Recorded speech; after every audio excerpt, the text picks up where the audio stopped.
بسم اللہ الرحمن الرحیم۔ ویڈیو شروع کرنے سے پہلے آپ حضرات سے درخواست ہے کہ انعام ٹی وی 2 چینل کو سبسکرائب کریں اور ساتھ ہی بیل آئیکن پر ضرور کلک کریں تاکہ ہر نئی آنے والی ویڈیو کی نوٹیفیکیشن آپ حضرات کو وقت پر پہنچے، اور ویڈیو کو لائک اور شیئر کریں تاکہ اہم معلومات دوسرے بھائیوں اور دوستوں تک پہنچ سکیں۔ آپ کا پیار ہی ہماری کامیابی ہے۔ شکریہ۔ شروع اللہ کے نام سے جو نہایت رحم والا مہربان ہے۔ میرے محترم بھائی اور دوستوں اور بہنوں، السلام علیکم ورحمۃ اللہ وبرکاتہ۔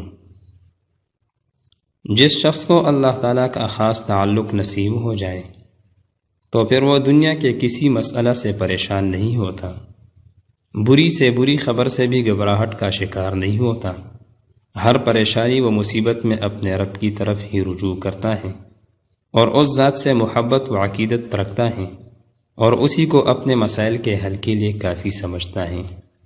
میرے محترم بھائی اور بہنوں، جیسے غزوہ احد میں کفار نے جنگ کے خاتمے کے بعد جب مدینہ واپسی کا ارادہ کیا تو مسلمانوں پر رعب ڈالنے کے لیے یہ فوجی تدبیر کی کہ مدینہ جانے والے مسافر نعیم ابن مسعود کو سکھا دیا کہ وہ مسلمانوں کو خوفزدہ کریں کہ اہل مکہ مزید تیاری کے ساتھ حملہ کرنے آ رہے ہیں۔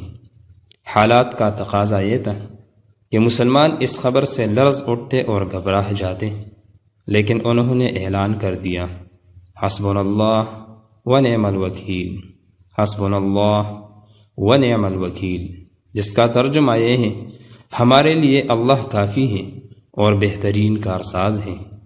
باوجود زخمی ہونے کے 70 سے زائد صحابہ رضی اللہ عنہم نے حضور صلی اللہ علیہ وسلم کی دعوت پر لبیک کہا اور مدینہ سے 8 میل دور حمراء الاسد نامی مقام تک کفار مکہ کا تعاقب کیا۔ اللہ تعالیٰ پر بھروسہ اور توکل اور حسبنا اللہ ونعم الوکیل کی دعا مانگنے کے نتیجے میں اللہ تعالیٰ نے انہیں 3 نعمتیں عطا کی۔ پہلی نعمت تو یہ کہ کافروں کے دلوں میں رعب ڈال دیا اور وہ بھاگ گئے، جس کی وجہ سے مسلمان قتل و قتال سے محفوظ رہے۔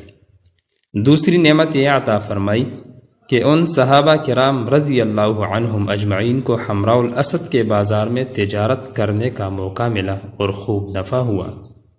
تیسری نعمت ہے جو ان تمام نعمتوں سے بڑھ کر ہیں، وہ رضائے الہی کا حصول ہے۔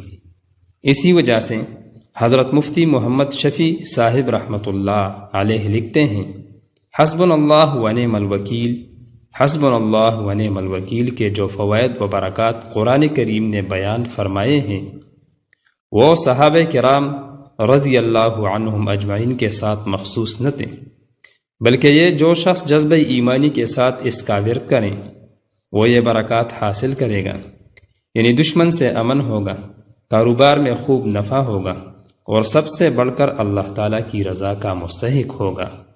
مشائخ علماء نے حسبنا اللہ ونعم الوکیل پڑھنے کے فوائد میں لکھا ہے کہ اس آیات کو 1000 مرتبہ جذبہ ایمان و انقیاد کے ساتھ پڑھا جائے اور دعا مانگی جائے تو اللہ تعالیٰ رد نہیں فرماتا۔ ہجوم افکار کے وقت حسبنا اللہ ونعم الوکیل، حسبنا اللہ ونعم الوکیل کا پڑھنا مجرب ہے، لہٰذا جب کبھی کوئی مسئلہ درپیش ہو تو پریشانیوں اور فکروں اور طرح طرح کے وسوسوں میں پڑھنے کے بجائے اس آیات مبارکہ کو بلا تعداد ترجمہ کے دھیان رکھتے ہوئے خوب ورد کیجیے، دل کی گہرائیوں سے بہترین کارساز کو پکاریے۔ اگرچہ اس سلسلے میں کوئی خاص تعداد ہمیں احادیث میں نہیں مل سکی، تاہم اپنے آپ کو پابند بنانے کی نیت سے تقریباً 1000 مرتبہ اس آیت کا ورد معنی کا استحضار کر کے کیجیے۔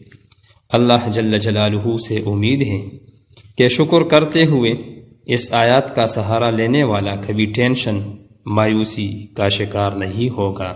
اللہ تعالی ہمارے تمام ضروریات شرعیہ کو پورا فرمائے، آمین آمین آمین۔